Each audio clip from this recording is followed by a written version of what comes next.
Yesterday afternoon at the Vatican, our Holy Father, Pope Francis, made a formal declaration.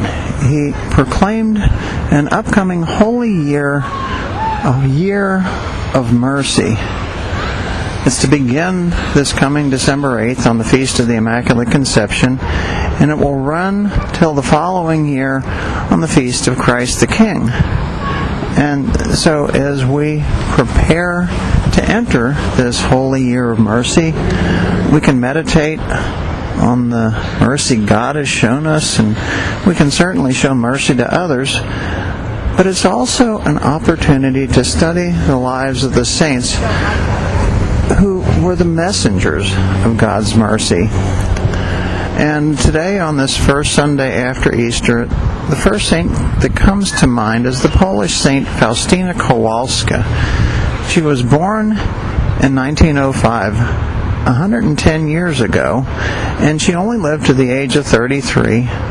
But during that brief lifespan, through her mystical visions of Christ, she became the communicator, the messenger of God's mercy to the modern world.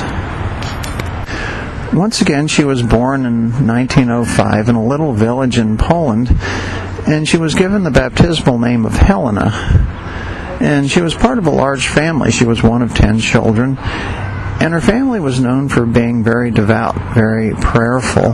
But like a lot of families in rural Poland back then, they were very poor. And Faustina felt the call to the religious life, to become a religious sister at the age of 7, but she had no idea how that could happen because her family didn't live anywhere near any convents.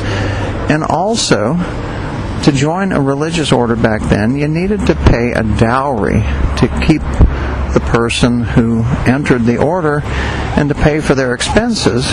And her family obviously had no money, and so she did what a lot of children did back then. She went to school for a few years, and then she went to work as a housemaid in order to help her family pay expenses. But then when she was 19 years old, one day she was alone in church, and she had a vision of Christ. And the vision she saw, he was in distress, he was suffering. And he asked her, "How long will you keep holding me off? How long before you follow my call to you?" And she replied, "What do you want me to do, Lord?" And he said, "I want you to go to Warsaw, and there you will find a convent to enter." And so that's what she did. She got on the train and went to Warsaw. It was about 85 miles from her home. And she didn't know anybody there. She had no possessions, and she started banging on the doors of convents. And most of the convents saw this young lady who had no possessions and wanted to be let in, and they thought she was a beggar, so they turned her away.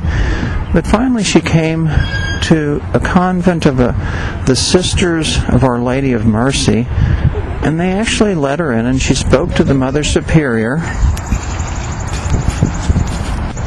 And from the conversation, the Mother Superior thought that she was genuinely called to a religious life, so she let her join the order. And so she became a postulant, and the year after that she got her habit, and she got the name Sister Maria Faustina, which meant the fortunate one, the blessed one.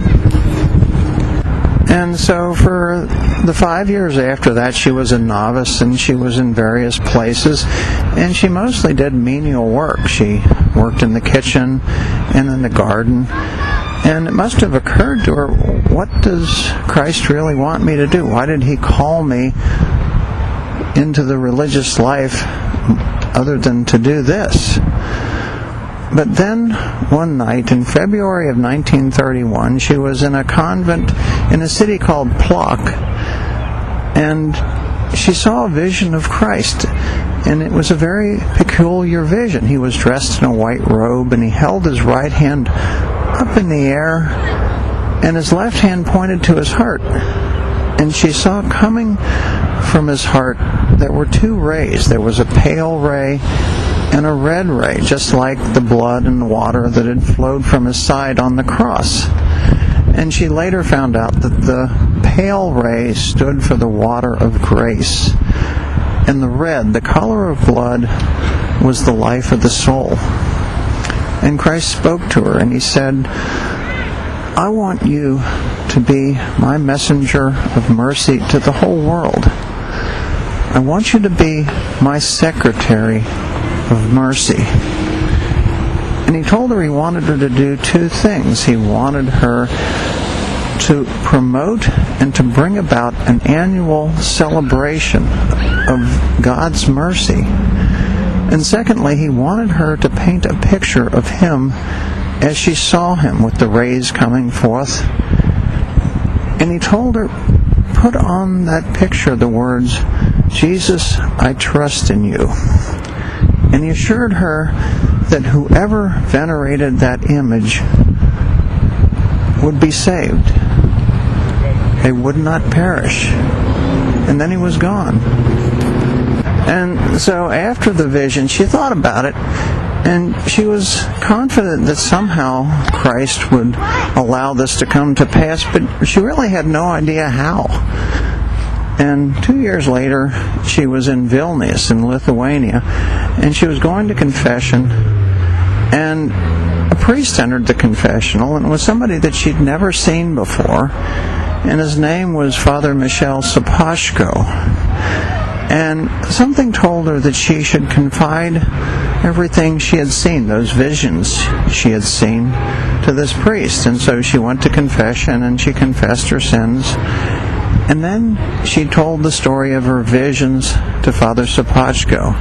And at first he didn't believe her. He told her to go see a psychiatrist. And the psychiatrist said she was okay. And so then he started to believe that the visions were genuine. And he found a local artist, a man named Eugene Kazimierowski, to help to paint this image. And so the three of them, Kazimierowski and Faustina and Father Sapachko, worked month after month, and they put together this image of divine mercy with the two rays coming forth from the heart of Christ. And the year after that, the church was celebrating an extraordinary jubilee, a holy year of redemption, and the holy year of redemption was to end on the Sunday after Easter with a big celebration. And that year on Good Friday, Christ again appeared to Faustina, and he told her that he wanted the image that had been painted to be displayed and to be venerated at that concluding Mass, at that concluding ceremony that marked the end of the year of redemption. And she told Father Sapachko, and Father Sapachko got the permission from the Archbishop to display the painting at a shrine where the concluding celebration was to be held. And at that celebration, at that Mass, Father Sapachko gave a homily about divine mercy. And so there began a local tradition of celebrating divine mercy on the first Sunday after Easter, and this went on year after year after year. And finally, in the 1970s, the tradition was promoted by the Archbishop of Krakow, who was Karol Wojtyła. And then finally, in the year 2000, that same Archbishop, now Pope John Paul II,